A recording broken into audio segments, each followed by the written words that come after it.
Oh, is this thing? Oh, hello.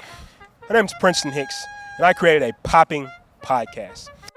And at this podcast, we're very serious, and that's why I sought out the most professional, most integral people that I could find to put together this podcast. A serious podcast for you that's going to teach you about the seriousness of business and life. Isn't that right, guys?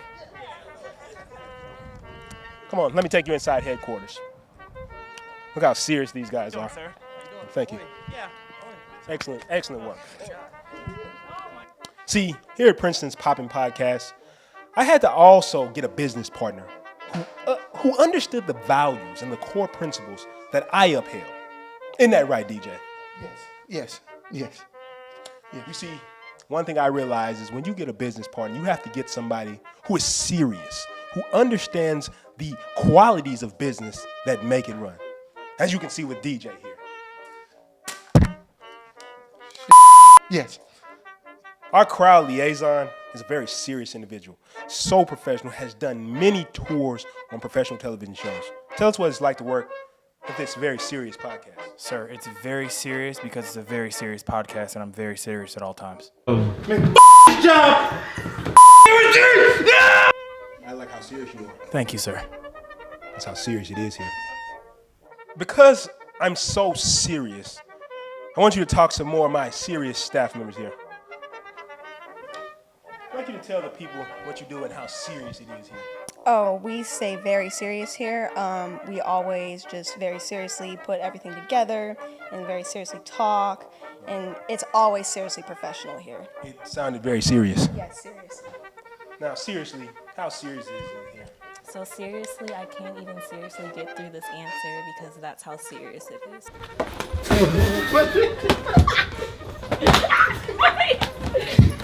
I feel personally attacked. Hey, guys! Yes. Yeah. We're about to film. No plan. Yeah, serious. And that's the type of seriousness you can expect on this podcast for a very serious viewer like yourself. While the staff here is very serious, we also have very serious camera operators. Daquan, can you tell them how serious it is here? Real serious. So serious that being serious is a must. So why can't I be so serious? Man, this man LeBron is pissing me off. Look, I don't know what his problem is, but he just needs to go at this point. Man, look, what he gonna do? I don't know. Man, this pissing me off. And that's what I'm saying. Serious camera angles, serious cinematography, serious lens work. That's how serious we are here. So, I'm glad you'll join us on our very serious podcast because we've taken painstaking efforts to bring you a very serious production. Hitting that right, guys? And that's why I promise you at this podcast, you'll get nothing but seriousness.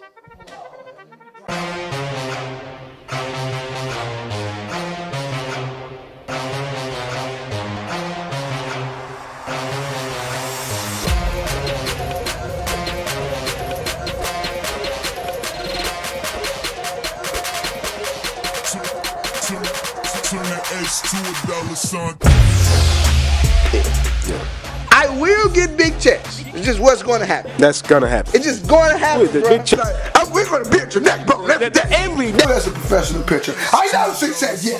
I built it from nothing. I don't give a fuck. What even qualifies you to tell somebody you're gonna fail? Like, are you like a MBA, like from Harvard? It's like, have you fail studied? If I gotta risk everything to do this shit, I'm gonna do it. Yeah.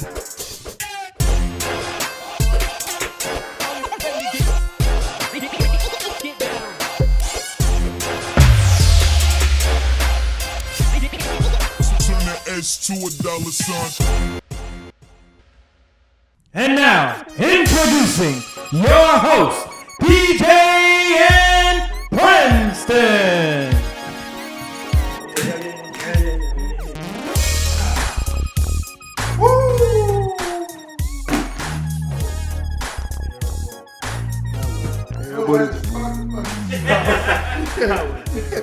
All right. You already see. I know what you already know. Huh? Toes out, man. Toes out. Toes out. I ain't go toes, but I just always felt like if we gonna really do this shit, if you just gonna really be relaxing. If you're gonna really do this, you should really do this. Yeah. And you know what's interesting about that? Mm-hmm. I think I gotta say this starting off. Yeah, say it. The social medias just closed the deal this morning. Oh yeah. In a Hawaiian and shirt. Gained a compliment after we walked out. About the social media. Can you pass me the social medias right there? Was that the first edition or the social media too? Those are the barbecue 12s, the social media. What are social medias? So these dads right here. Let me hold them real quick. Oh, because I got a lot of Yeah. I'm covering big checks. I didn't want to do that, but I got a lot of good feedback. A guy tried to sell me some Yeezys this morning. You told him what it was. Yeah, and he was like, he knew me from the podcast. He watched the podcast and followed me on Instagram. I was some gum on here. Oh. Yeah, that's horrible. Great job, bro. That's pretty bad. A guy knew me from the podcast or whatever. Damn it, Rodney. and he seen me today. He was like, "Oh, hey!" I guess I've been making a little bit of that. You did it in a wine shirt this morning. Yeah, I made a lot of money. I guess he followed me or whatever. He was like, you want them Yeezys, don't you? I said, oh no, Dad. These are the only things that I rock with. I'm gonna rock out with my hold on. You understand me? Yeah. Yes, sir. So anybody that like these sandals, don't you dare worry about it. They'll definitely be on Hey Bodega Bomb. In just a few short weeks. Because we dealing with our China manufacturer. I got a friend out there in China. I told her that I need some shoes that subconsciously make me feel good when I'm closing deals about social media. Because what is it really? It's really you're showing that you just like to close a deal in a wine shirt. I think that should tell you everything you need to know about what's possible out here. And just how money works. It's all in the mind, man. I know y'all heard a lot of people say that.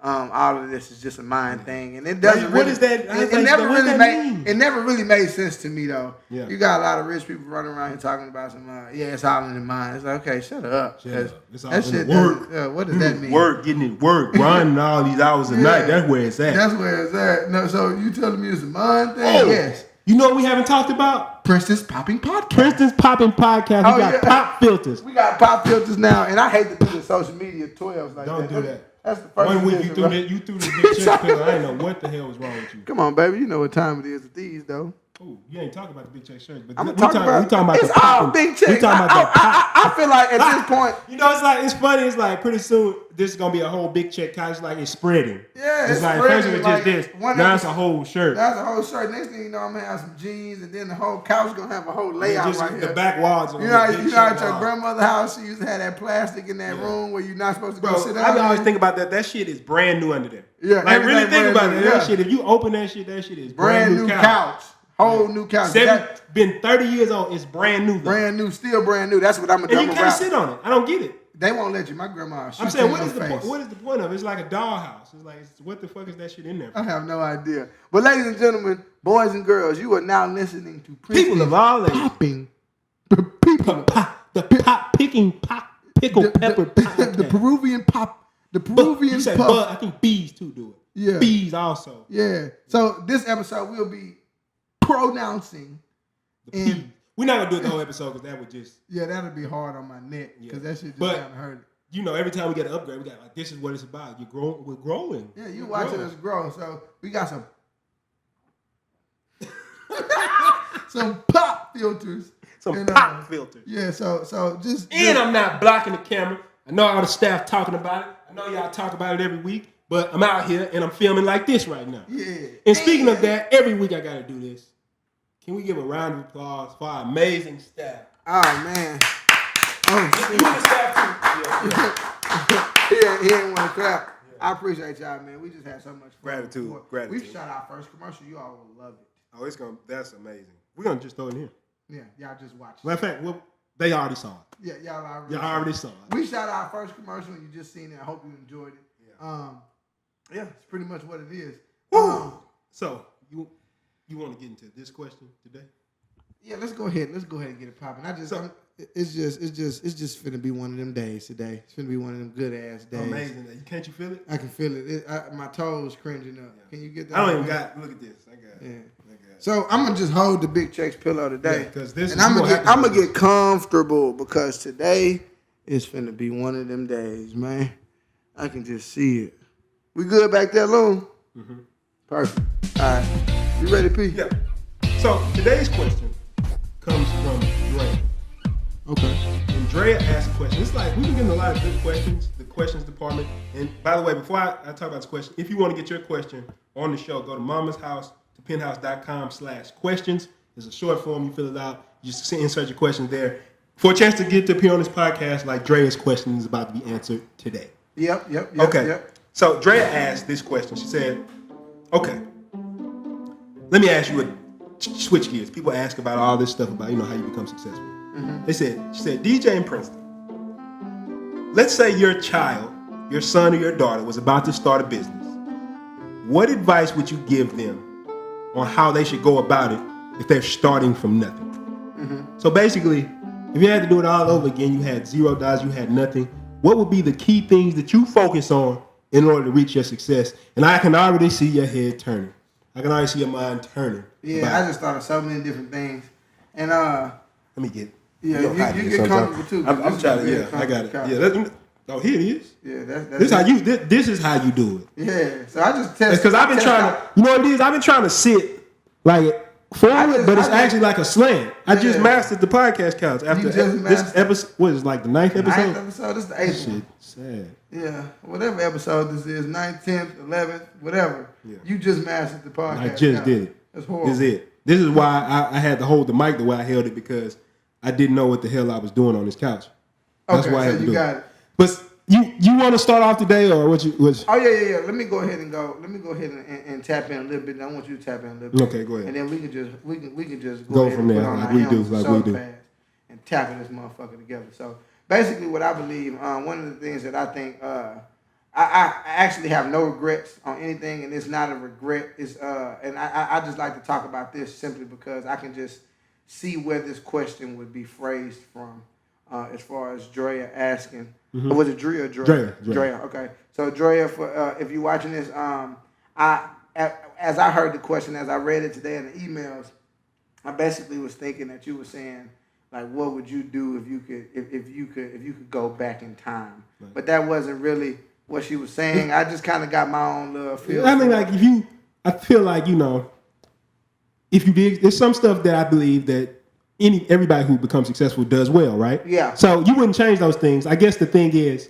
what I think about this question is more, what would you focus on? Like you could be more efficient in what you've done. It's like you always talk about, you didn't know the term social intelligence, even though you had a lot of it, right? Yeah. So just focusing on that, like, okay, I'm a lean heavy into that, for example. Yeah. Like, I think that's what she's trying to ask. Like, what should I focus on if I'm starting off from zero, I have nothing. What should I be focusing on? So one of the main things that I want to talk about for me, and I've always touched on this. I've definitely always touched on this, but I never really got a chance to really elaborate on this particular factor that I'm going to talk about today. And P, I know you could talk about this because this is one of the things that we learned.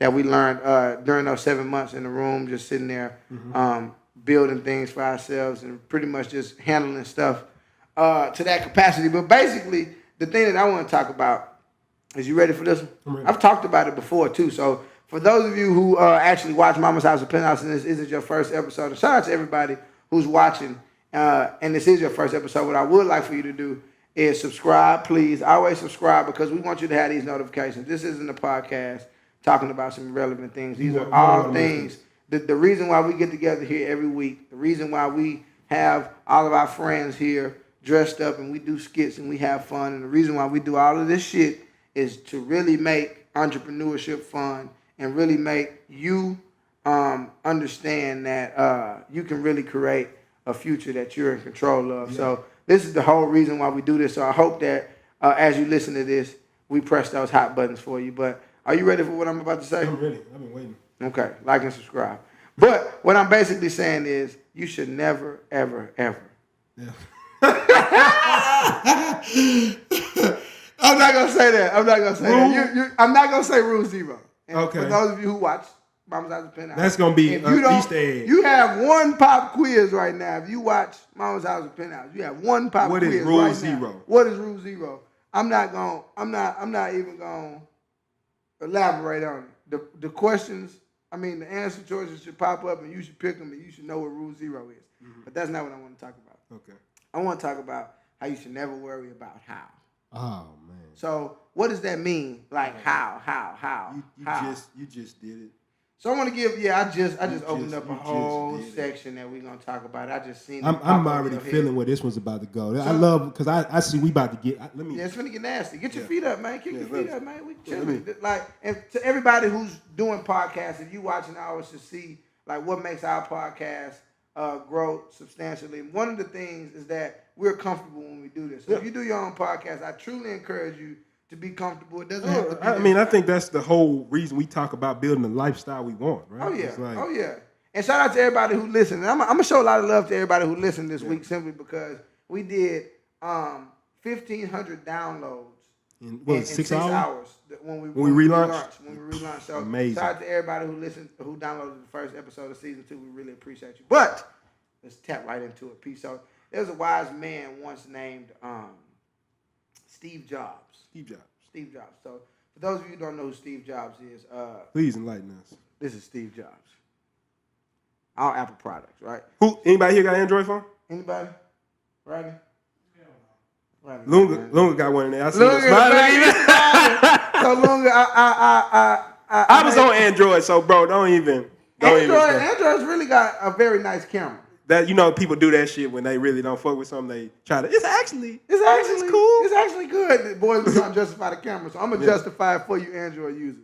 The camera is amazing, but it just doesn't upload to Instagram amazing. So you're really out of there. Yeah. No one uses the camera for anything other than social media. But there's a man named Steve Jobs, and Steve Jobs created what we call the iPhone. Inside of this particular box. Okay, I got mine here. Is an enormous amount of value. Whoa. Enormous. Did you just use the V word? Value. Okay. Now, later, as you continue to watch this podcast, maybe in different episodes, you might understand why value is so important. But I want to talk to you about what Steve Jobs did with this phone. So Steve Jobs pretty much created this phone. He put an enormous amount of value in it. But I can almost promise you, within creating this phone, Steve Jobs never knew how he was going to do it. And if I could bring Steve Jobs back and ask him anything, I'll ask him any question that I would ask him, I know for a fact, if I was to ever ask him, how did you do it? Or did you know that you would create? I know his answer would be no. I know his answer would be no. Simply because no one ever knows how. Yeah. Nobody's ever knew how.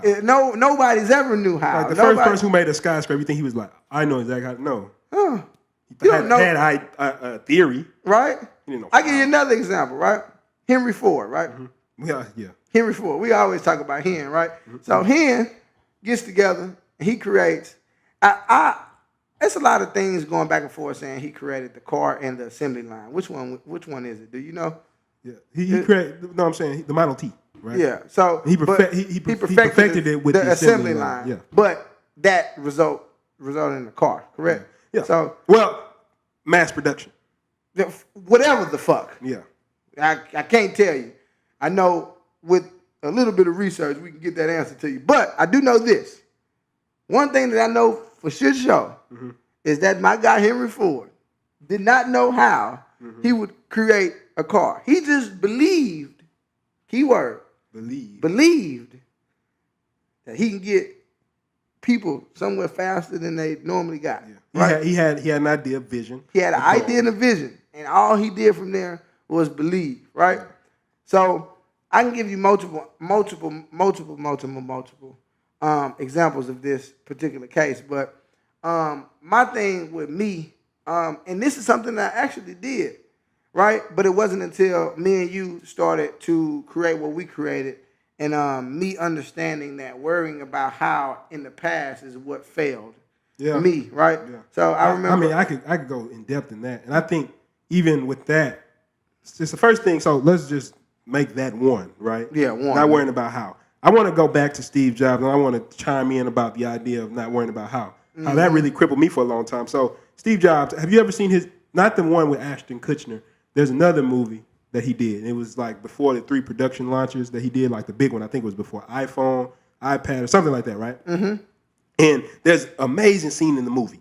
So his right-hand man, Steve Wozniak, who was like the person who did all the code, the person behind all the programming, all the stuff that initially got the first Apples and stuff out there to the world, right? Mm-hmm. He's in an orchestra. They're in an orchestra room with him, and he said, he sits in there, he looks at Steve Jobs. He said, like, what do you do? Yeah. You don't do shit. You don't code. You don't program. You don't design. You don't do shit. Yeah. Why do people follow you, right? And he looked at him and he said, because I play the orchestra. So Steve Wozniak looks at him, confused, puzzled. He's like, what does that mean? He said, let's take this orchestra. And if you've ever been to a symphony, you know how many instruments are at an orchestra. Exactly. He says, you're like a flute player. You sit there, you're the best at playing the flute ever. You're the best. Nobody can beat you at your job. Nobody can beat you at what you do. He said, but me, I don't play an instrument.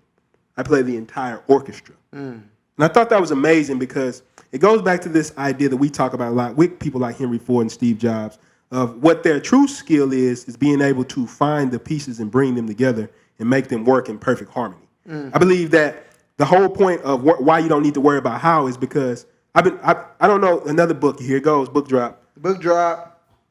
Never Eat Alone. Talks about networking, right? We were talking about that today in the car, yeah. right? So excellent book. Love this book. Guy's a master networker who wrote the book. And one thing he was talking about in the book, he said that a lot of times, it was a guy that inspired me because he said in the beginning, he's like, it's not a, he said he didn't have a skill problem. He said he never had a skill problem. He said he had a people problem.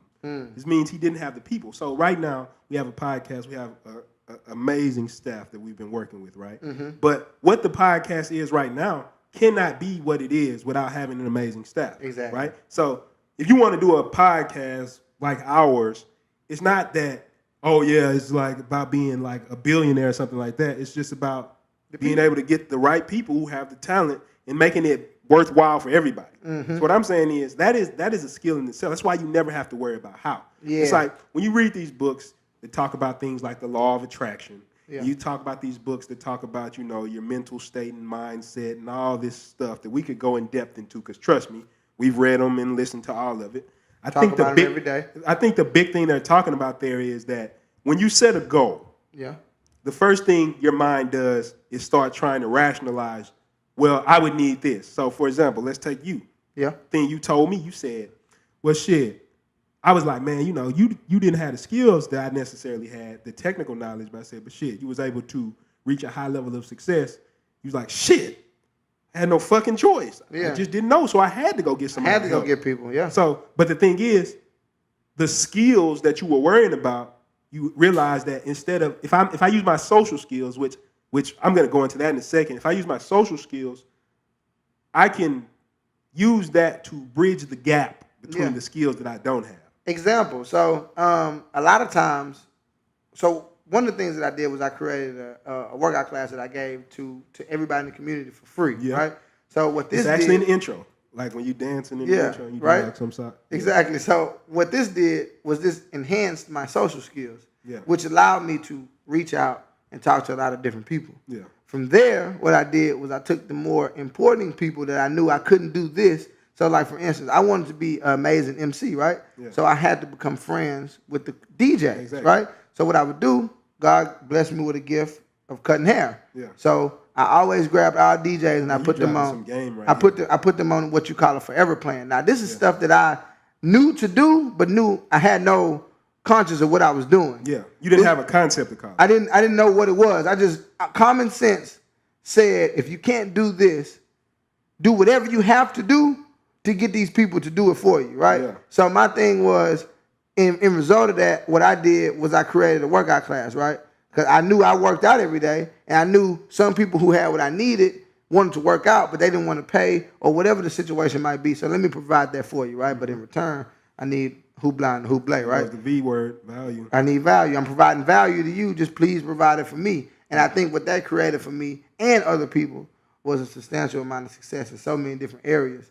And it's the reason why I believe that I never worried about how, because I never knew how. Because you knew how to network. I knew how to network, but it wasn't even. It was that too. But I think it was a mixture of me knowing how to network and me having such amazing social skills, but it was also a mixture of me just literally not knowing how. So I just like, so you was forced to do it's it. crazy. It's crazy when you think about it. If you don't know how, what the fuck you gonna do anyway? Yeah. Well, I think that's the whole point is why if we're talking to like Drea, the whole thing we're talking about, if I'm talking to my son, right? Yeah. My son walks in or my daughter walks in, she's like, okay, how do I start a business? And I say, just go start. The first thing their mind is gonna say, well, let's say they need to build a website. Yeah. And say, I don't know how to build a website, this is why I think people get fucked up with success. That is a very rational and logical thing to say. Mm-hmm. You do not, if you don't have a skill to build a website and you need a website, you don't know how to do it, right? But and some people don't even have money to do it though. Exactly. Do not have money to do it. You don't have anything to provide people, right? But one thing about what I'm saying about, and this is going to go into the second point, what I would tell my child to focus on, one of the things I didn't focus on early, but just to kind of bleed into it here, you also have people around you who could get those skills to you. Now, I call this what I call unique value asset. Now, I'll go more into depth what this is, but what you talked about with your haircut, I've seen that done with all kind of things. My friend, the world's most hated promoter, he had an abundance of beautiful women that he could get around, and people used to give us venues for free. Actually, if you wanna step back a little bit further, it's actually how I met you, cause I knew Will. I wanted to, like I said, in the back of my mind when I devised my master plan, I didn't know what I was going to. I just knew what I had to do, and it's one of the things that I'm so grateful for. And I'm actually talking to Drea right now because Drea, excuse me, Drea. I'm so horrible with names. I can't spell, so just always keep that in mind. I can't read, can't spell, I can't count, I can't do nothing. I'm just gonna tell everybody the uttermost bullshit. I like when you do that. Then if you fuck up on the show, it's almost like he already said it. It's cool. I'm stupid. Cool. And you know why that's funny. You know why that's funny. Throw this bitch at the camera. Don't do but it's actually no hell no. Come on, Quan, baby. You know what time it is, man. That boy had cocked. Ooh, that's the coolest cameraman on set. I wish we could get you on there. It's cool though. Hey man, but you know it's funny though because that's how I met you. Yeah. I don't even think you know that. I was so cold. I was so cold, boy. I did whatever I had to do. Y'all had a these guys killed the promotion game. This is a while back before we did all of the stuff that we're doing right now. I met him through promotion. It was a very fun, and I encourage everybody here to get into promotion. And this is why I tell you that. Because of the social skills that you get out of promotion is a thing that you will never get back. You did promotion in college too. You know what I'm saying? And my thing about that is the social skills that it provides you is no price tag. Meeting all those people. Meeting all those people, meeting you, bro, is the amount of money that we've ran up in the last. Well, that's what they're talking about in Never Eat Alone, right? He's talking about what it is basically a value exchange, right? Yeah. So if you come to me, let's say I have people DM me, be like, hey, can you mentor me? Can you do this, right? Which is funny to me, like to even have people hitting me up. I just remember people talking about that, right? And it's not to brag. What I'm saying is, but if I got a bunch of DMs saying mentor me, right? Mentor me. What are you doing? You're thinking about only what I could do for you. Yeah. But you're not thinking about how you could help me. But let's say somebody on the opposite end of the spectrum, instead of saying that, be like, hey man, what are you working on? Yeah. Let me hold the camera for you. Let me go do something for you. Hey, let me see how I can help you. What do you think I'm gonna do? You're gonna have to. I mean, just by you being around, I'm gonna be like, hey, you ever heard of this? It's like I'm gonna help you. There's one of the cognitive biases called reciprocity, right? Human beings are innately wired to reciprocate value. Cognitive biases. Look it up. Look it up. You to do so. If you listen to this podcast, there has to be a reason why you did that. To get some shit out of what we know. We make money, so you want to make it. It's a reason he just stopped. But the point is reciprocity. So one of the things is like when somebody does you a favor, do you feel that feeling of like, man, I should do something for them, right? That's a natural human tendency. Now, it's not about leveraging this and using people, but the point is, what I'm saying is, if you want to get to a high level, like you knew with me, right? It's a lot of stuff you've helped me with. It's not necessarily like giving. You may think that, okay, this person has a lot of knowledge, they're intelligent, and it's nothing you can provide for them, right? But it could be something so simple. It could be, man, this person doesn't go out enough, and you be like, hey, I can get you in my boys' club. Yeah. And because that's valuable to him, it's not valuable to you because maybe you can go to clubs all the time and it's nothing. Man, we know the world's most. You know what I'm saying? We know the world's most hated promoter, so it's like even going out with him for like I didn't tell you like he's one of the greatest at getting in clubs I've ever seen. We went to Los Angeles. He was getting us in all the high. I don't know how he does it. Yeah, he was getting us in like in these clubs. If you've been out here, he's getting us in the clubs like One Oak, Surrender, like these type of huge clubs. Yeah, I don't know how he does it. Yeah, but the thing is what I'm saying. So if I'm going to the club all the time, it's just not valuable to me. But let's take a person who's working their ass off, doesn't get to socialize that much, and just wants to let some steam down. And I say, hey man, can you show me some stuff? But you know, I'll take you to the club every week. Mm-hmm. He'll be like, fuck yeah. Yeah. And my whole point is we're bleeding into the second concept because I want to put a label on this, right? Mm-hmm. But the worrying about how, I guess to summarize that is basically just the point that you don't need to know how if you're a little bit more creative with how you think about approaching your problems. Instead of thinking about how specifically can I do, because I did it. Mm-hmm. I did it for years. Like I worried about how I need to know every skill. Coding. Now I need to go read a book on coding, right? Think about how long that took. Okay, design. Now I need to learn about design. Okay, social skills. Now I need to learn. It's like it paid off. It's like it allowed me to be at a point right now where I can basically do what the fuck I want. Yeah. Right. Nobody can hinder me. But the point is, what I'm saying is how long it took. Exactly. But think about if I'm telling my son, I'm like, son, daughter, I'm gonna look at the camera for this. Fuck all that. I'm telling you, I read a bunch of books. It's not read books, expand your mind. But it's some shit that you're doing that you could be like, cut so much time down by saying, hey, I'm going to get somebody to help me with this. And I believe what it is, and I read this in the Never Eat Alone Again, pride. We talked about that last episode. A couple episodes ago. You just don't want to ask for help. You just don't want to. And you know the thing, that's why it's so hard to think about how. Exactly. That plays a big factor in it. But back to the story that I was telling too, that I know a lot of viewers like, man, I want to hear that. Right? Yeah. So basically, how I met you, I don't even think you know this. And this ties so perfectly into never worrying about how. Yeah. So like I told y'all before, I had this big.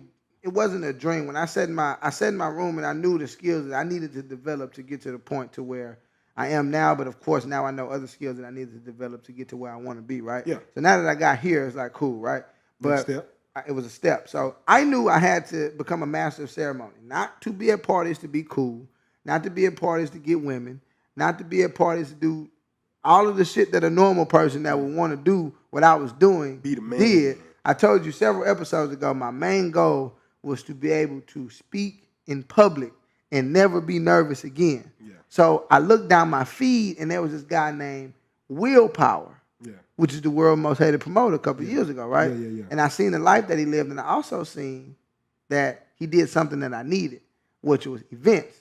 So I said, this is when I start searching y'all, right? Yeah. I start trying to figure out where y'all was at, then come to find out y'all was doing business with Matthew Knowles, right? Yeah. So y'all was right up the street from me, right? So this is around the time where I stripped all my clothes away, and I had nothing but workout clothes because I trained my mind to do what I needed to do and just that, right? So now I was out of dress code every time I went to y'all, and you remember that we talked about that episode 1. Yeah. I was out of dress code, and it was because I didn't have any clothes because I threw them away. Way to make me feel terrible. Yeah, but my thing is I had one goal. I wanted to MC your events. Yeah. Because I knew the more I did it, the better I would become at public speaking. Mm-hmm. It had shit to do with no money. I ain't care about nothing. But out of that, I got a lot of money. I got a lot of connections. I got a lot of relationships. But I seen Willpower down the timeline, and I had to infiltrate his system. I know to get in, I have to be valuable to a person. That's where I'm going with this. So I hit him up, and I said, hey, man, anytime you need a haircut before your events, hit me up. I pull up on you, and I'll cut your hair anytime.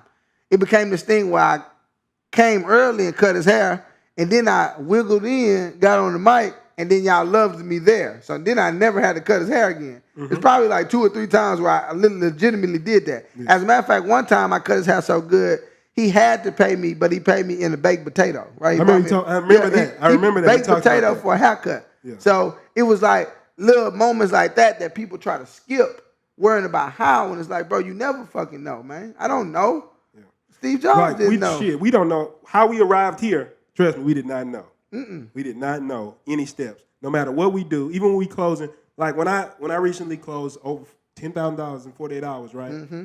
Trust me, I did not know how that shit was gonna happen. Yeah. It may seem like when you see the back end of somebody doing something like, oh, they knew, but it's like as it more comes in, more money comes in, more success, more connections and stuff like that. It came from stop worrying about how I had. And my brother, he always told me that he's like, he never worried about that shit. Mm-hmm. My brother, he got Look a how nice successful house. You know what I'm saying? He got a nice house, 4-story. Big bro, on. Fucking private fucking neighborhood, gated. You got to like security walking that shit. First of all, man, send him this clip. Shout out Tony, man. Yeah. Shout out Joe So, Pitt. yeah, Shout all that shit. So what I'm saying is, he told me, he said, bro, he said, bro, I never met nobody smarter than you in my life, right? Yeah. And he been in LA, New York, everything. He's like, I never met anybody smarter than you in my life. He said, but one thing I always knew, you always worried about fucking how, right? Mm-hmm. Knowing every piece of the way, every step. Now, what it's allowed me to fast track myself in a lot of ways because I don't worry about how anymore. Mm-hmm. Like we going to sales meetings right now. Like today, imagine if when we was on the way to the meeting today, I'd have called you 30 minutes before, like, P, what if they say this? Yeah. And how we gonna come with that? Fuck all that, bro. I don't know. Yeah. We're gonna deal with them when we like I told you, and I say this, and I want to get into the second part because we've been touching on it, which is the second thing I would tell them to focus on, coming from and I'll tell you my story about this. Okay. But with that point, just this, right? I tell people this, and I said this quote, and I hate to be this person who quotes himself, but I have to, right? Because I usually say some stuff, you like, it's fucking cool, right? Yeah. I told Mike Wallace, I told him, I said, I think you got your shit together, not when the world becomes predictable, right? Mm-hmm. But it's when you become okay with the unpredictable world. Translation, I'm not confident because I know what's going to happen or how. I'm confident because I know I'm going to do what the fuck it takes to make it happen. Mm-hmm. If I go work for a client and the client does some shit that I don't know, what I do know I'll do is I'll stay my ass up all night if I have to. I'll work. I'll go study. I'll go get up under other people if I have to just to learn what I need to know. I remember doing a logo for a lady. She wanted to do like this little graphic image, and I did not know how to do that shit. I literally went on all night, learned how to use the pen tool to deliver. just to deliver. The shit wasn't even expensive. Like, it was like $150. Yeah. But it was more, I have to deliver, right? I know that's why no matter what the ticket, if it's 10, if it's 100,000, what I know about anybody watching, if you work with me, I'm going to fucking deliver. Yeah. So what I'm saying is that's the confidence. So we're not worrying about how talking to my younger child or something like that, niece, nephew, or whoever. I'm saying don't fucking worry about how. Be confident in your ability to grind and continue to move forward because I believe that's the most potent skill. Yeah. So that's one. Don't worry about how. Two, what I would really focus on is what we've been kind of talking about is what I believe your superpower is networking and social skills. Now we talked about that book that you was reading. Yeah, Never Eat Alone. Excellent book. Check it out. Book drop. Audible. It's not cheating. Now, you know what's the stupidest shit I hear? I was talking. People like, I don't want to listen to the audio book. It's cheating. Like, shit, I can't read. So what the fuck are you talking? I ain't got no like, what do you mean? It's cheating though. People are too hardcore. Like, if I'm not reading it word for word, it's like, are you getting the knowledge in your head? Are you getting it in here? If that's all that matters. But the thing is, I've got so much. I told you, and people can say what they want. I feel like I got a doctoral level education driving my mama's car back and forth, having to drop off when I had to drop off at work, right? I'm listening to audio books. I don't listen to fucking music. If you don't understand, I don't listen to the shit. Fair enough. If we out here, like Drake's new album is live. I haven't listened to it all. But what I'm saying is, I don't, in a car, what I'm saying is I'm educating myself. Yeah. Nobody's weird like this. You know what I did? Story, though. You know what I did that nobody else does? I timed 1 week how much time I spent in the car. And I think it was some stupid ass number like 16 hours. Yeah. 16 hours driving from, say, if we going to Therapy Thursdays or we going back and forth to having to go to clients and stuff like that. 16 hours, right? College, how many hours do you spend in a classroom a week in one class? I think it's 8. 8 hours a week. I'm saying 8, or is it like 1 hour, 1 hour, 1 hour? You spend 8 hours. I'm not talking about all your classes. However many hours. Well, that's even worse. 6. Yeah, So like, think about it. I remember doing this analogy getting out of high school. I was like, we went to school from like 7 a.m. in the morning 8 hours, to about right? 4. About 8 hours a day. Yeah. So now 16 hours a week. Yeah. 16, I'm educating 15, myself. 12 hours a week. So I'm double the education. Yeah. Passively. I'm driving in the car. It's just getting downloaded. It's getting downloaded like the Matrix. I'm just downloading shit. Matter of fact, I can listen to books at damn near 3 times the speed right now. So I'm chewing through books. We always talk about that. Me, you, and Curtis was talking about that. Yeah, he was like, I listened to him, man. I was like, I was telling him about that. Like, I was talking to him. I was like, bro, the dude cold, bro. I was talking about you. Like, bro, like the shit that he does. I say, bro, look, he just hit me up on Snap. That's crazy. He gonna live for a long time. Yeah. But what I'm saying is, he felt that energy. Yeah, that energy just got sent to him. But what I'm saying is, people gonna ask about how we did it, how we did this, and how you did this. Why is Princeton so this, and why is Princeton so that? It's just simply because you went and did shit that people want to do. People are not looking at it. They like, man, how you know so much? Imagine for like 4 or 5 years, straight, 16 hours a day, 16 hours you wasn't doing shit with anyway. You and that bitch turning up the Drake, right? Instead, you replace that with Drake. Great album. I do listen to it, but I'm saying in my car ride, I've listened to so many damn books and learned so much, had so much education that I feel like I be talking to people. They be like, how do you find time to read? There it is. There it is. Like you can get you commuting to work. Yeah. You listen to a podcast like this, knowledge. You listen to a book, knowledge. I listen to so many podcasts now that we've got on iTunes, and now iTunes emails us the top podcasts to listen to. And stuff like that. I love. I can't think of the name. I listen to so many of their podcasts. Things you should know. Yeah, that one. My guys, I can't. Another good one is How I Built This. They talk to all the greatest like people of all time. Like how that's the thing I was telling you about going back to that thing of social intelligence. I remember on that podcast, networking. The guy who created Starbucks, Howard Schultz. You notice a lot of entrepreneurs started at, first of all, Xerox, because I heard their sales program is like the best shit ever in the world, right? But Matthew started there. A lot of people started there, right? But door-to-door sales and shit like that. Remember, you said you did that, right? You did Cutco and all that. I did Cutco. I did all of the network marketing gigs you can possibly think of. It's social skills. Trips, World Ventures, everything. So social skills. That's why I say I think it's imperative that you do that, though. Yeah. Most people talk down on it, but it's like the skills that I built within those companies allowed me to take it and just drop dick in my own stuff. Exactly. You know what I'm saying? So that's just pretty much what it was and why it was so powerful. Yeah. So going back to my story, right? The reason I would tell Dre, if you're watching this, the reason I would say focus on social skills over use opportunities like the car and stuff. I'm just throwing it out there because I'm always going to gain knowledge, right? But I use social skills because I was the person who thought I knew everything, right? And it's not, when he said in that book that you have a people problem, it's like, I could take 20 people right now, right? And train them probably every position of a business and make it run. But what does it matter if I have no people? Yeah, true. If I can't go talk to a human being and get them to understand, hey, this is where we're going, this is what we're doing, it doesn't even matter. Yep. And I'm going to always be working harder than I have to. Yeah, I can do online business and shit. You're not going to do nothing great, right? Like I said, you can't create shit. You look at certain stuff that people are doing. You look at a great entrepreneur and you're like, darn, he created an amazing company. It's because he brought a bunch of amazing people together. It's not like he's sitting in the room by himself and it's like, shit, it's all me. It's all my ideas. It's all this. And that's something I had to learn. And that's why when people always talk about you smart, I just be like, man, whatever. Like, I am grateful for it, right? Yeah. I'm grateful I can ingest knowledge. I'm grateful I can understand this stuff. What I'm saying is I would emphasize the social skills. I went to a club by myself and was randomly walking up to people. I've talked about that many times on the podcast, right? I used to pick up phone books. No, you know what I'm talking about. You know what I mean with a phone book, right? I'm talking about the big yellow motherfucker. They come to your house. They used to pick that shit up, and I used to go down the list. Boom, boom, boom, boom, boom. Calling, rejection.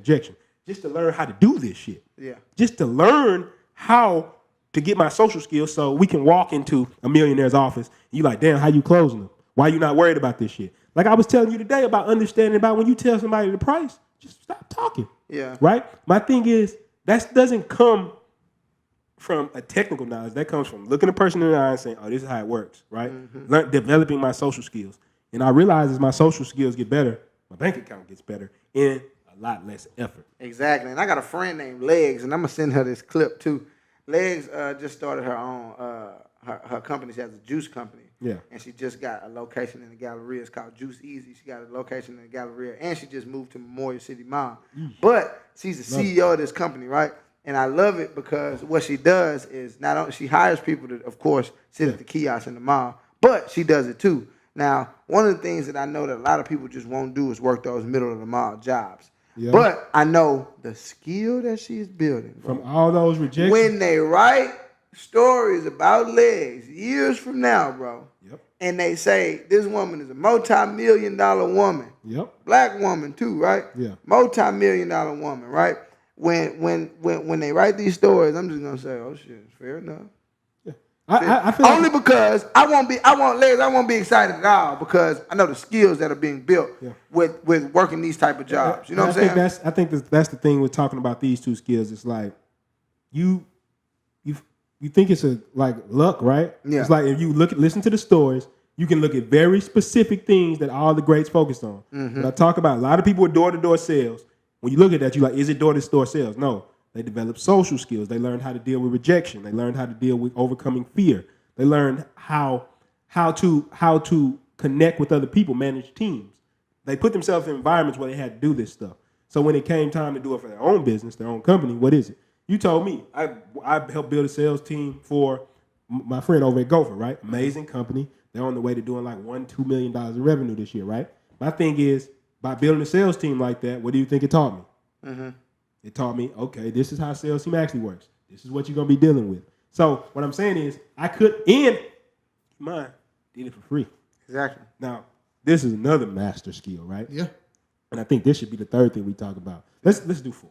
Okay. So this is the third thing you talk about because I believe this is how you would be. Like that's the practical. First, it's actually how it should be, right? First, not worrying about how. Mm-hmm. Second, develop your social skills. Yeah. But to finish what I was saying, I did it for free. And the thing is, the skills I gained, those were priceless. Yeah. Like going in, being able to go in every day to these restaurants, talk to them, actually see how the deals close, the objections people have, and the reasons that you're going to hold yourself back. A lot of times with sales is fear. Yeah. A lot of times you just... It's pretty much all it is. Well, a lot of stuff, but I'm saying making a sale is like you're worried about, am I going to be able to deliver? Or all these things that you have, these fears coming up. And what I'm saying is developing the skill to overcome that, that's millions of dollars in your pocket. Yeah, literally. That's literally millions. If you can walk, imagine right now, I told you, here's a product. I give you this phone, right? Like we did today? Exactly. And I say, you have the ability to walk into every door on this block right now. And because you have the sales ability, you can knock on these doors, and by the end of this street, you would make probably about $6,000 or $7,000 just because you had a sales ability. Mm-hmm. How much different would your life be? Well, how much different? $6,000 or $7,000 a street. That's what I'm saying. So now you would just be like, well, shit. Would you be worried about rent? Would you really about car note? Hit most streets at this point. Exactly my point. And it's the same thing you said when we learned doing an ad agency, right? Mm-hmm. Everybody that you talk to, if they need the service, it's like, there it is, right? There it is. It hasn't been a person that I've told what we do that hasn't wanted the service. Yeah. And there hasn't been a deal that we went to that has not closed till this day. So what I'm saying is that's how we invoice so many people so quickly. Today. Today. Before we came here. This morning. In my Hawaiian, the shit in the social medias. In the little ugly ass. The barbecue dishes? They're not ugly. No, I'm saying the barbecue editions or were they the social media twos? Social media twos. Okay, the social media twos. The barbecue, I can't wiggle in them like, you know what I'm saying? I still gotta let it, you know what I'm saying? Eat, you know the point being though, what gave you the ability to do that? What gave you the ability is because one thing they said in this book, we have a cruder term for it, but he said audacity, right? Can I say what we know? Sure, just say it, man. What I normally call it. So audacity to me means you just have to have the dick to do it. Jazz asked me earlier, she said, these pillows, how much they cost? I'll tell you how much they cost. It costs $250. Jazz say, damn. I say, listen, baby, listen. First and foremost, your little bitty Supreme shirts, and not to knock Supreme because the shit is amazing. Excellent brand. Amazing brand. Only for one reason. Because they had the dick to do it, man. And I fuck with these type of brands. The Saint Laurent, right? Yeah. I said Ain't Laurent. I've been looking at too many shirts.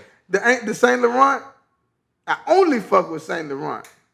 Because they had the dick to do it. It's product quality, bro. Shut up. You don't know what the fuck that shit is. Shut up, bro. Do you have the dick to sell a pillow for $250? A Yeezy. Yeezys. Jordans. If I'm not mistaken, Jordans cost every bit about like $1 and $2.50 to manufacture about $1.16 if I read it correctly when I was researching the other day. If it's you said $5 as if shit $5 oh shit you gotta pay on now. Jordan $2.50. Michael Jordan has the dick to do it. Which basically and in other words, so the audacity. Basically to go in front of somebody and say, hey, I have a shoe because I put my logo on it. You're gonna pay me $250, and somebody goes, okay. Yeah. Not only are you gonna pay $250, you gonna pay that motherfucker every month. Every month, your little bitty. Hold on, your little bitty bank account. With your little bitty. Hey, look with your little bitty bank account, and then you gonna with your little bitty ass gonna wait in the little bitty lines just to get my little bitty shoes. You seen they was breaking down the mall to get them. But I like to play around with brands like that, and shout out to all the brands that we just use. And I love to drive home that but it's point. Using it for the example because I love these brands. Me too. I love these brands, and I love these brands because I'm saying I appreciate it on a different level now.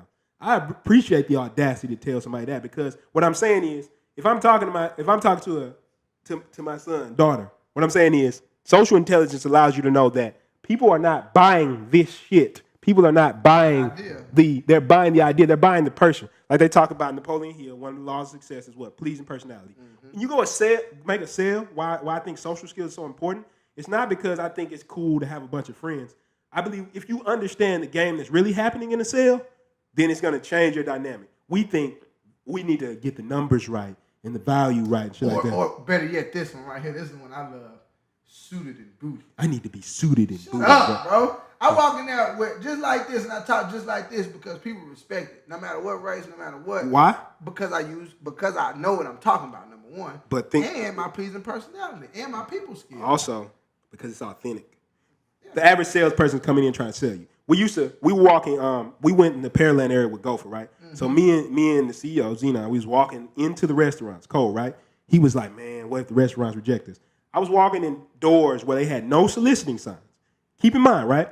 What I understood before I walked in, I said, they're going to already be defensive because I'm coming in a company shirt and they think I'm a salesperson, right? So my first words in the door is, hey, how's it going? I'm not trying to say anything. I'm just new to the area. I'm trying to introduce myself. I just like to introduce myself to people in the area. What do you think everybody asks me next? Oh, what do you do? Boom. Oh, now I'm talking to you. Yeah, I mean. The thing is what I'm saying. If you understand empathy, when I walk up, social skills, that this person already doesn't, nobody wants to be sold. Do you leave anywhere like, man, I'm glad they sold the shit out of me. Or you walk out the door. Like, you call your partner up, D, motherfucker just sold my ass. Hey, I just got my ass. Yeah. Whatever, right? You want to feel like, yeah, man, he was a cool person, man. He gave me a deal, man. I feel like he really helped me.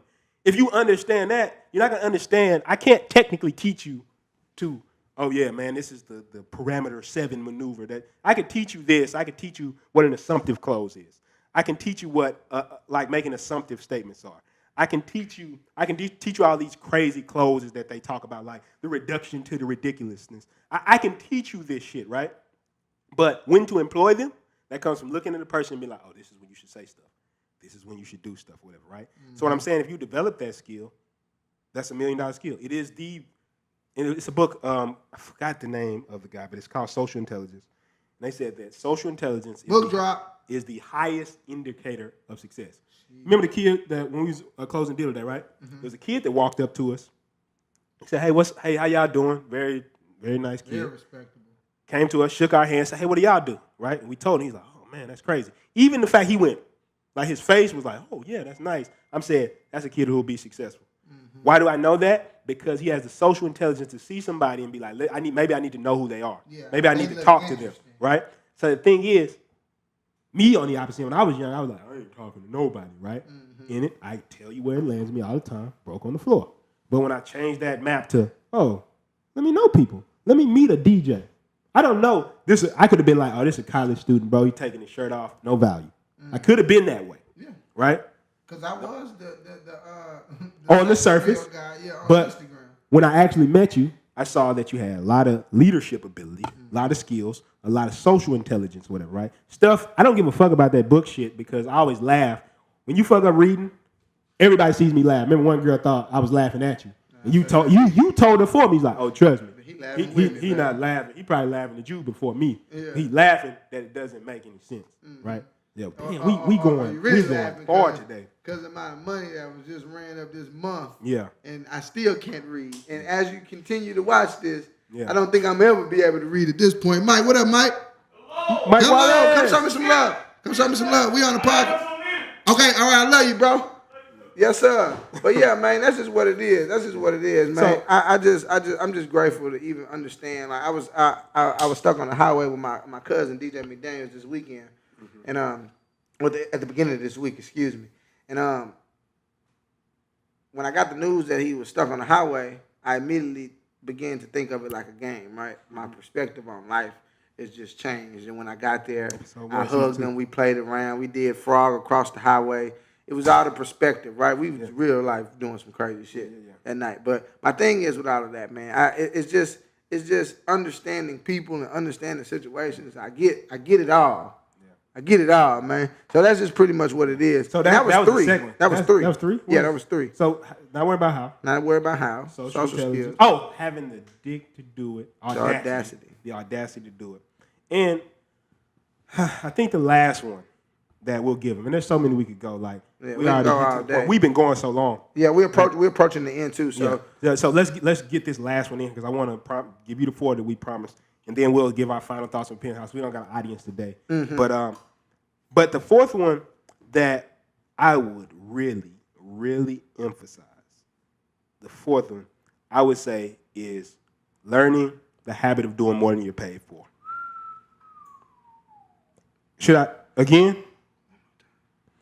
The habit of doing more than you're paid for. What does this mean, Princeton with the popping pop? Princeton with the popping pop filter. With the popping. With the popping, the Mary, the popping. I remember walking into the popping. I remember my brother was purchasing a car, right? The popping. The popping. Whoa. Okay. I remember. He fuck with that. Girls for the girls, man. Yeah, girls for the girls. So I remember walking. I remember my brother getting something repaired on his car. Mm-hmm. And it was a guy standing outside, and he was just complaining about his job. Like, fuck, this is some bullshit. And he said the statement, they got me out here doing this, right? And that statement was always funny to me because I was like, got you out here doing this. And I want to ask people like that is, what skills do you have then, right? Because if you say you got me out here doing this as if, oh, shit, you should be doing something else because you're more qualified, right? Like, they got me out here doing it. And I remember going to so many businesses, and that was the same thing. Like, they got me out here doing this, right? Or feeling like I'm going to do the bare minimum. You work for an employer right now, and you say, well, shit, I'm not going to work hard because they don't pay me enough, right? Yeah. You're going to always fucking be broke. I'm going to say that again, right? Because I know that's true. You're going to always fucking be broke. The reason the habit of doing more than you're paid for is so important because you can't be robbed. I'll give you a prime scenario, what I'm talking about.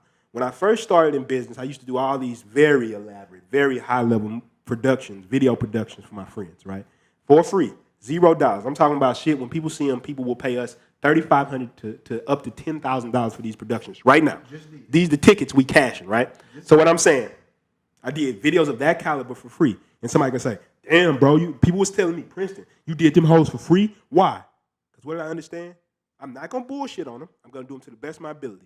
What do you think I used to close these other deals I'm talking about? The same free shit. The same fucking videos that I did. Because I used that and leveraged that to say, oh, let me use this to build me a portfolio, do my best work I possibly can do. And now when I go to sell somebody, what do I have? A bunch of shit that I can send them. Hey, this some work I did. This some work I did. This some work I did, right? And it's super high quality. You cannot rob me. You can't be robbed because even if a person doesn't pay you what you're worth, the skills, the knowledge that you're going to gain is going. Tag me in, ho. Go ahead. Can I go? Yeah, go ahead. You remember that song, Tag Me In, ho? That was like a YouTube, YouTube sensation. Yeah. Listen, Tag Me In, coach. I had to jump in. Yeah. It's a program that I created called Cuts for Kids. For those of you who don't know, it's a program that I created that literally allows kids and children in the Houston area to come get haircuts from me for free. As a matter of That's fact, happening right now. Link below. As a matter of fact, the link just popped up. It just did. Matter of fact, we're going to do this. We're going to do this. Pop it up again in post. Leave it up for a little while. Leave it up for a little while. And after we leave it up, after we finish talking about it, it'll go away. Maybe it won't. Yeah. Wait. If it went away, pop it up again. Pop it back up. But what I'm saying is, I created a program called Cuts for Kids. Right now, these people come now. I have 2 office spaces downtown. So one is the general area that we use for, of course, what we do, and I got a side office upstairs that I use for our haircuts. I cut like the people in the company's hair. Like my father, he'll come by every now and then. And I got a couple other friends that come by. Exactly. My boy Rodney, always spicy, icy Thursdays at 4 o'clock. You feel me? So what I'm saying is, I created this program where I literally cut children's hair for free. Correct? Now imagine this: I can get in there and I could just half-ass, right? Yeah. Half-ass and I'm not getting paid. I'm not getting paid for this. Or I can shine, right? And I can use that for promotion for other things, right? Yeah. I can always package it and use it later on down the line and say, this is what I'm doing, this is what I've done. I can even get government funding if I truly wanted to. Work. You know what I'm saying? Charitable work, all types of stuff that I can really package this together and use for it. But every time I cut a child's hair, I never, ever in my mind think, this shit free. Yeah. Although we do have outside donations, I don't even think it even weighs out at this point. It's way more kids coming than people donating. But the value gained from that you can't put it in a price. And that's why I say people work for somebody and they do a half-ass job and they think that somehow when they get a business, they're going to do an amazing job. Yeah, right. You have half-ass work ethic. And the thing's what I'm saying. What are you going to show these people? Yeah, exactly. When we first got to the meeting today, we didn't get a chance to introduce ourselves. The guy was stiff. He was a pastor. Very well put together man. But the first thing he said, so what y'all talk to me. Talk to me. Right? What can y'all do for me, man? Yeah, exactly. Who have y'all worked with? First question. He said, okay, talk to me. And then he said, who have y'all done this for? We gave him a presentation pack and started trying to do all this pretty shit. He said, okay, who y'all did this for? Exactly. I said, okay, yeah, I can see where he's going. Bet. Cool. This is how we did it for. And this is the videos. You can see the production links. And you can see the quality of production that you can see right here. Mm-hmm. Also, for social media, blah, blah, who blind and who blay, right? And he was like, okay. Yeah. So, and it was just a standard sales process of going back and forth. Just certain personality types. Social skills, again. Understand. But even with my friends, so even after this, I've already explained to you when we was in the car, what I'm going to do for everybody on set is I'm going to actually give away the social media breakthrough for free. And this is a course that I give to Fortune 500 companies, and we charge them a lot of money because it's well worth the money that people pay. But for everybody on staff today, everybody a part of the program that we created, I'm giving it to them for free. They get it. They getting it. Yeah. They getting it. Because think about it's like the whole thing is what I'm looking at is this, right? It's like we said something. I always said, I think we did another video about the addict got messed up, so I'll say it on here, right? Mm-hmm. We talked about this idea of support black business, right? Mm-hmm. I think you talked about it on your Instagram. Right? I just finished talking about it. So the thing is, of course, support black business, that's fine, right? But the point is, what really, you said it rubbed you wrong, right? And it rubs me so wrong, bro. It rubbed me wrong, and this is why. Before y'all be like, oh, controversial shit, right? This is why it rubs me wrong. I'll tell you why it rubbed me wrong, too. It rubs me wrong because fuck support anybody. The word support is negative. Because it's almost like, bro, please watch, support the. I'm gonna make the best fucking content. Think about shit that needs support though. That's what I'm talking about. No, that's what I'm saying. So like my thing is, about a broke down ass. Just be the best fucking business. That's what I'm saying. If I walk in your shit, like for example, we close all types of clients, right? Mm-hmm. All races, everything, whatever, right? Why? Because we're fucking organized, our presentation is on point, and our systems are on point. Mm-hmm. Not because you feel like, I gotta support you just because, whatever, right? I don't even want you to do that. That's what I'm saying. My point is, I feel like it's more about having a higher standard, right? Habit of doing more than you're paid for. Because the thing is, I always tell people when I come in, why I'm not worried about delivering is because I tell them all the time, let's just think about it like this. What's more advantageous for me, right? I go into a large network of millionaires. One millionaire gives me an opportunity and says, you know what, you're untested, but I'm going to give you a chance. Mm-hmm. I could half-ass. Mm-hmm. Let's say he says, you know what, do it for free. Yeah. Right? I could half-ass it and get it. He'd be like, that shit was cool, right? Never talk to him again. Or I could smash that shit. He's like, hey, this young guy here, you need to fucking put him on your shit. You need to because he does this shit, right? This is what he does. Now, my whole point is, you may feel like you got robbed because you did that work for free. But you can't be robbed. The knowledge and experience you gain is going to carry on for the rest of your life. My whole point is the idea of support anything just because it's the fundamental principle that keeps a motherfucking shit down. Yeah. It's the fundamental principle that makes somebody not work hard because they're like, somebody should support you. Nobody owes you shit. Nobody owes you shit. I know when I walk in somebody's office that nobody owes me shit. I know that I don't like nothing. Yeah. Nothing. I don't give a fuck what they look like or anything. All I have to do is bring in the quality that I need to bring in order for them to do it. The V word. So you want to tell them about why it rubs you the wrong way? And then I just never understood why it rubbed me the wrong way until the other day. I got a chance to talk to you about it.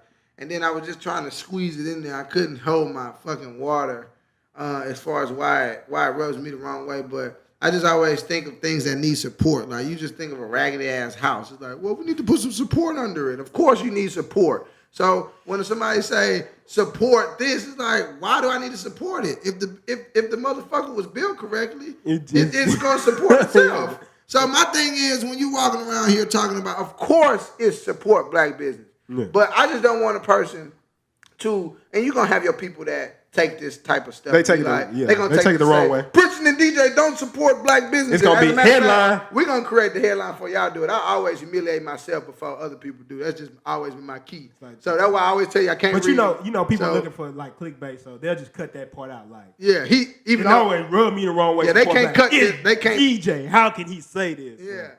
Country cowboy does not support black. But then people gonna come watch. What's crazy about that? You know, it's funny if somebody did do that, you're just gonna send more people because if you do that shit, you don't understand how this game works. Yeah, you don't understand about attention and shit like that. Yeah, but that's pretty much why it rubs me the wrong way. And then we'll go ahead and give our final thoughts from the penthouse. So let's summarize. But no, I ain't done. Oh shit! Okay, shit, my bad. Damn. Not done with their ass, Roger. I'm not done. The way you shit, I know. I like to give disclaimers to set up for the person that's listening to this with their friend. They ready to listen to some Drake music or something. You better get this knowledge, girl. Quit playing.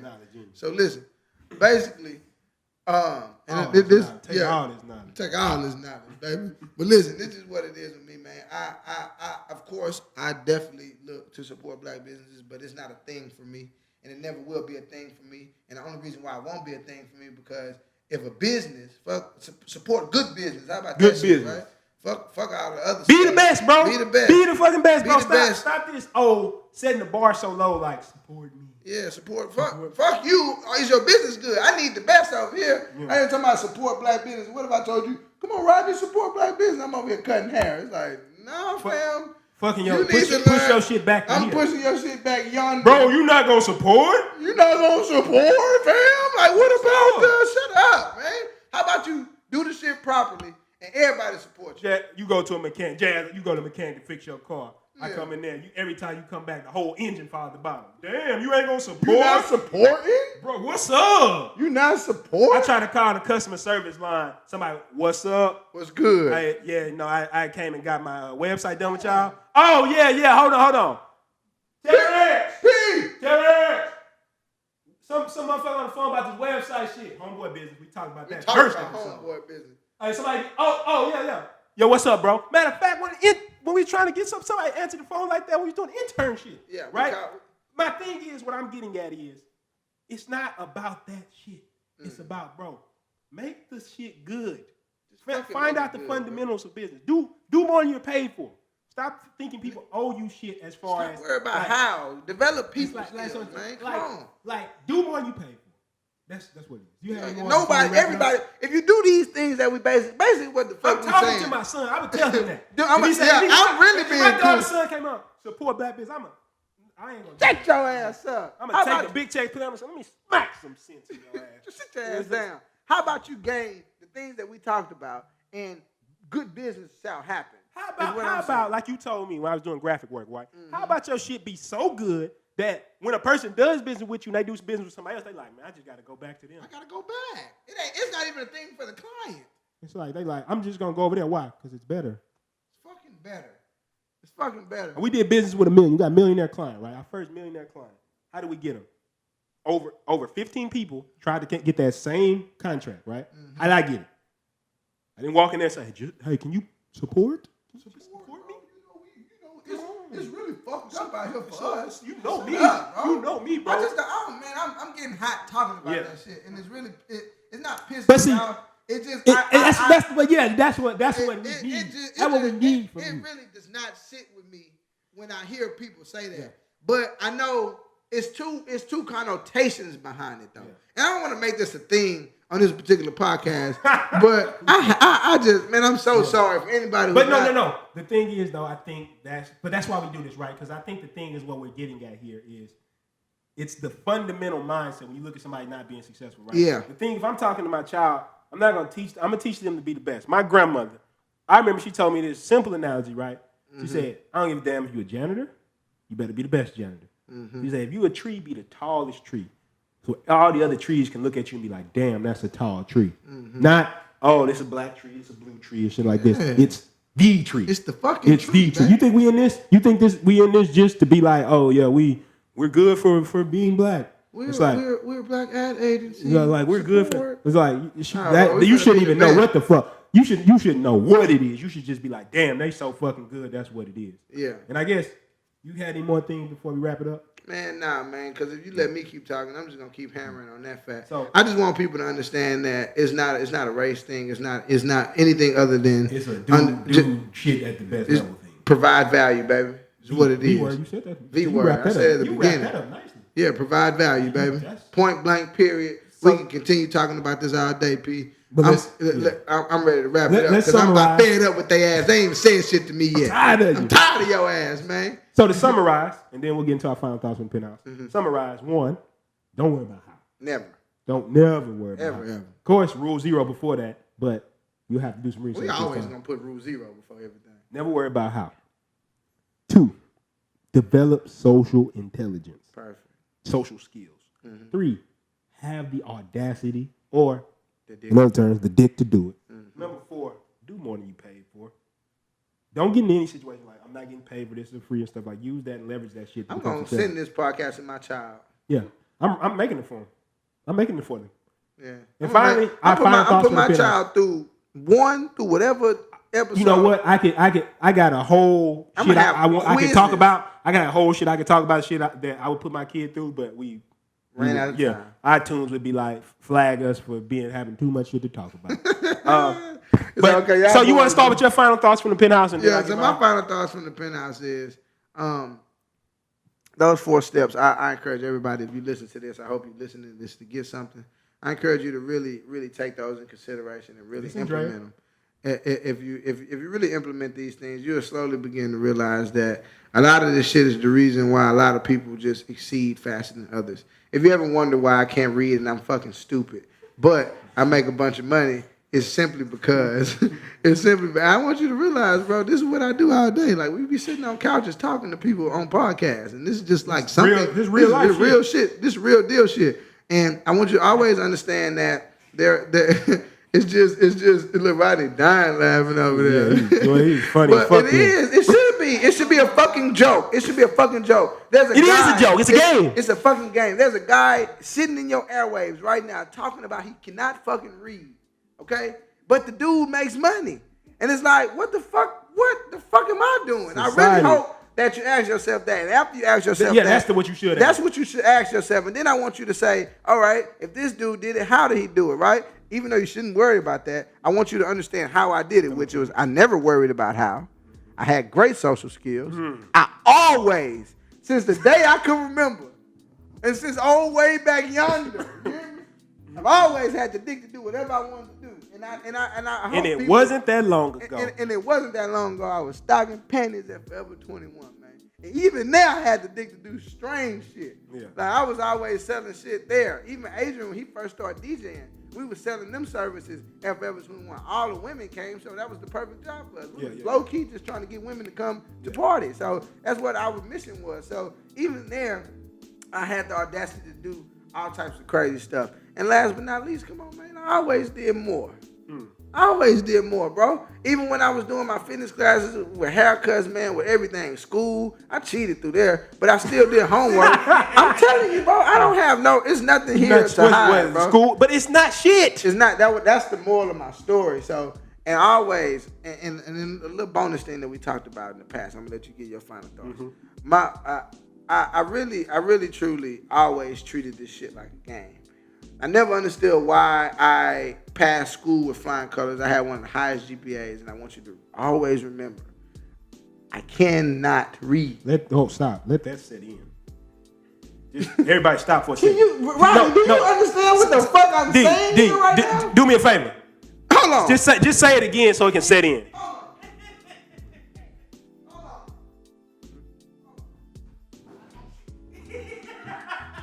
What is this, people? Is that a college degree? Is that a whole college degree, Logan? Is that what that is? My audio went out? Okay. Is that a college degree? Let me show you something. Fuck this college degree. And that's what I mean. I'm so serious about that because what I'm saying right now, this is the dick right here. This is the dick that I'm talking about. I don't give a fuck about any of this. This might be our most controversial episode. It should be. The one that broke the It's internet. hot. That's why. That's why. It's hot, man. The AC wasn't working in this bitch all day. What the fuck? I love it. You know me. Yeah, I man. dropped out. So. I just always had the audacity to do shit that nobody else did. This man on his couch always had the audacity to do shit that nobody else did. So years on down the line, when you see us doing shit that nobody else does, I just want you, I'm gonna fucking have a shirt on. Play this at my funeral. I had the dick to do it, bro. It has nothing to do with anything else. P, your final thoughts, please. I don't even feel like talking about my Instagram today. Shit. Fuck it. It's popping up all throughout the Cool. episode anyway. Cool. Woo! Shit. Right. So what I'm gonna say, my final thoughts is this. My fucking phone. To follow that, I should have let you go last.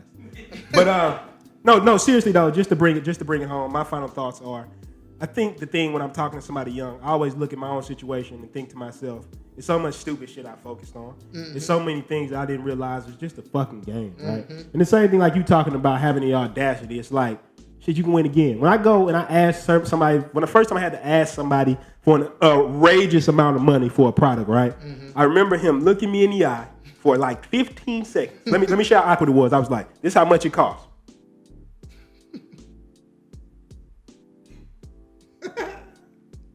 All right, this is a good price.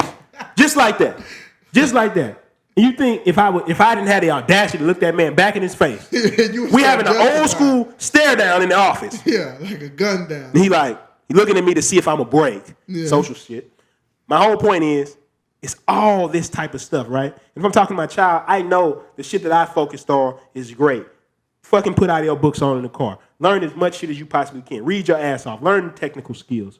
But when it's gonna really come down to it, the shit that's gonna make you successful is shit like not worrying about fucking how, having the fucking social skills, having the dick to do it, in the words of my DJ, and always doing more than you paid for. I promise you, these 4 skills will make you so much money, it is laughable. You will shit on people. Like, people will literally be looking at you like, how the fuck are they doing this? Why is their shit always better? Why are they moving up? Why are they always in positions that I can't get to? How are they always... Come on, we done with the podcast. No, I'm not done. Come on. I'm not We done. done, man. You dropping too much. I'm not done. You dropping because too much, my man. thing is, this podcast, you did this. Yeah, I'm talking to you, man. Okay, go ahead. You did then. this. My thing is, what I'm saying is, when I look back at that, I hear people coming to me all the time and talking about they're not successful and all this type of shit, and they don't understand fundamental principles about the way the world works and how the universe works. And I think the big thing why certain shit rubs me the wrong way is because I came from sleeping on a fucking floor, right? I had no mentors. I had nobody saying, Prince, you could do it. Not nobody in my family, anybody. About Prince nobody. had the popping podcast. Prince with the popping podcast. No commercials. No people around and shit like that, whatever, right? No edge up. But guess what I said? No edge up. No fucking edge up. No fucking edge up. I was cutting my own shit. Ow! I was cutting my own shit because I couldn't afford it. Rodney, no fucking edge up, bro. I was cutting my own shit, and I don't even give a fuck. I don't give no fucks because what I'm saying is this, right? Out of all that, guess what I said? Man, fuck. I'm gonna make it happen. I never complained. And my whole point, my final thought is just that I believe if I'm talking to my child, I want them to understand, no matter what or whatever, right? Your circumstances are your circumstances. These are the hands you've been dealt. I always think of it like a game in this response. If you put me on a game, me and you get a game, and I get a character, right? And they say, people like, man, you got Sub-Zero. I got Scorpion. That's why you winning, right? Fuck it. If you give me weak-ass Baraka, I'm going to learn how to win the fucking game, right? I'm going to learn how to do the little weak-ass moves. I'm going to learn how to beat you with him. I'm not going to fucking complain because this is the cards I've been dealt. And that's what I think it is. If you play the cards you've been dealt, yeah, you know that. He was trash. Garbage, bro. He was garbage, bro. And so my thing is, my pop filter. so It's you right, it's fucking hot. I ain't never even been hot on this motherfucker. But if you playing with Baraka, you don't got fucking Sub-Zero.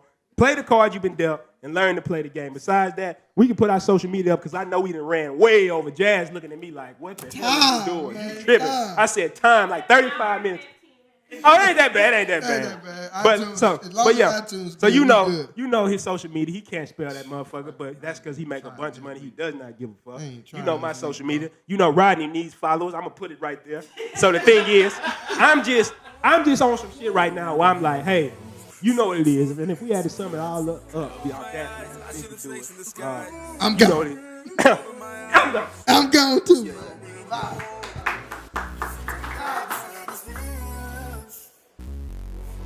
Ron, J.R. Smith. Oh my God! Did you see that? That shit was worse. That shit was the worst shit.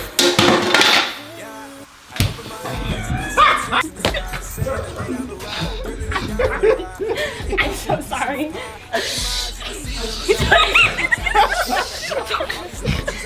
Going on, but LeBron needs to just fucking go.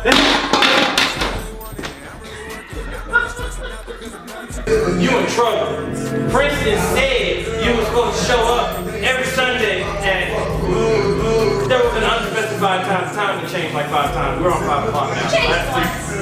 And then I get some apple cider vinegar as a toner. Right. Put it on my face. That's and then ooh. I step outside. Wait. Ooh. And then I step outside and this is how you get this. In genetics. So you want to turn up a little bit? You want to eat my face?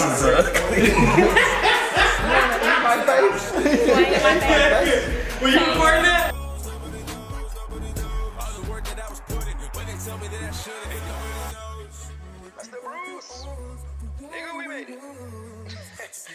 Nah, man, bro, I remember locking in all hours of the night with you back in San Houston, man. The grind was real. And even back then, man, in your Curious Keys days, I always knew you had that gift, something special about you. Man, continue to be great and inspired. Dreams really do come true, and only W.A.I.N.E can make you happy. One love, your boy Easy.